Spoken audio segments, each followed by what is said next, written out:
Hi there, it's Jen from modernmedicinelady.com and the Empathic Woman System, and the word of the day is faulty. So I've been reading tarot cards for over 35 years, and in the time I've been reading, there's one card that comes up more often than nearly any other card, and that is the Eight of Swords. Now, I created a deck called the Healing Tarot, and this is the card from my deck, and this is a traditional version of the Eight of Swords.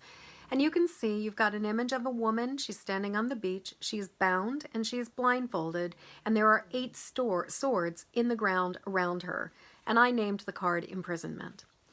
And the way that I've always interpreted this card is that, yes, you've been through a lot. This is a card that indicates that there has definitely been some difficult stuff that happened in the past. And you've been through an ordeal and you're a little bit worse for the wear and tear because of it. But the other thing that I've always interpreted this card to mean is that you can see the swords are in the ground. There's nobody holding them. There's nobody else there anymore. This woman is out of harm's way. But the swords, which represent sort of the past issues, are still there. And she is blindfolded to the truth of what's going on now, and she is bound still by the impact of the past. So the positive side of this is that the message really is you are safe now. And the only thing that is holding you back is your own fear. That the impact of the past is influencing you and affecting you. But the thing is that it's no longer what is happening. And when we can start to dismantle that, when we can start to recognize that we are safe, then we can start to relax and let the ropes just drop off of us and remove that blindfold. And start to look at all of the conclusions that we formed, all of the things that are still acting as like tripwires and triggers and driving our bus. And you know, the thing is that most of us will form faulty conclusions based on our past experiences. And this week in particular, I've been working with people where it's been really interesting how the past experiences from very, very early on in our life caused us to form faulty conclusions and create beliefs about ourselves that were totally wrong. So, for example, I've worked with a few people where what it ultimately boils down to is that some other person's nasty, mean behavior had them interpreting it as meaning there was something wrong with them.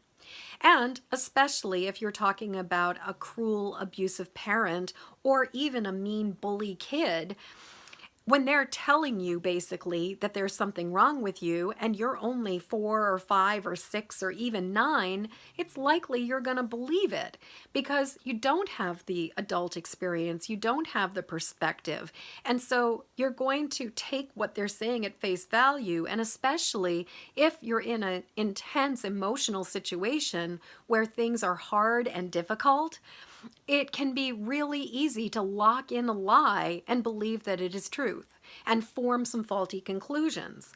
Now, the challenge in all of this is that unless we untangle these, unless we diffuse these bombs, unless we actually rewrite these conclusions, a lot of times, even when we are well into adulthood, we're still affected by these conclusions.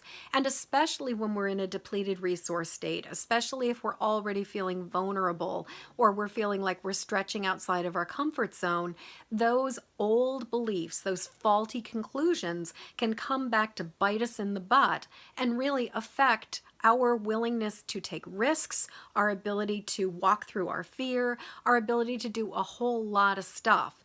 And unfortunately, they can really get a good hold on us unless we are able to dismantle them and do some work.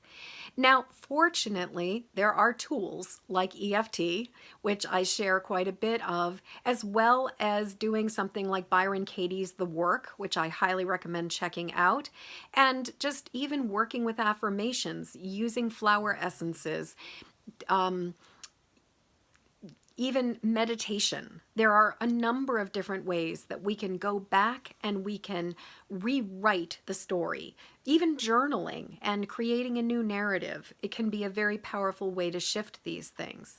But there is a point at which it really helps for us to question, how true is this statement? Is it really true that it was my fault that those kids didn't want to play with me because I was the new kid on the block? Or is it because the circumstances were that these kids had been BFFs for 3 years and I was a new, strange, younger kid and they just weren't all that interested? So my question to you right now is, where might you have some faulty reasoning? Where might you have some faulty logic? Where might some of the stuff that has happened in the past be still impacting you today? And what are you doing to take care of yourself about it? What are you doing to dismantle it? What are you doing to support yourself in breaking free from all of those old, faulty beliefs and those lies that a lot of us tell ourselves about ourselves, and that just keep on running in the background until we do something different? So I would love to hear what you have to say about all of this. Please leave a comment below. And until next word of the day, I'm wishing you peace, I'm wishing you ease, and I am wishing you freedom from faulty conclusions and the lies that we tell ourselves about ourselves, especially when we're stressed out.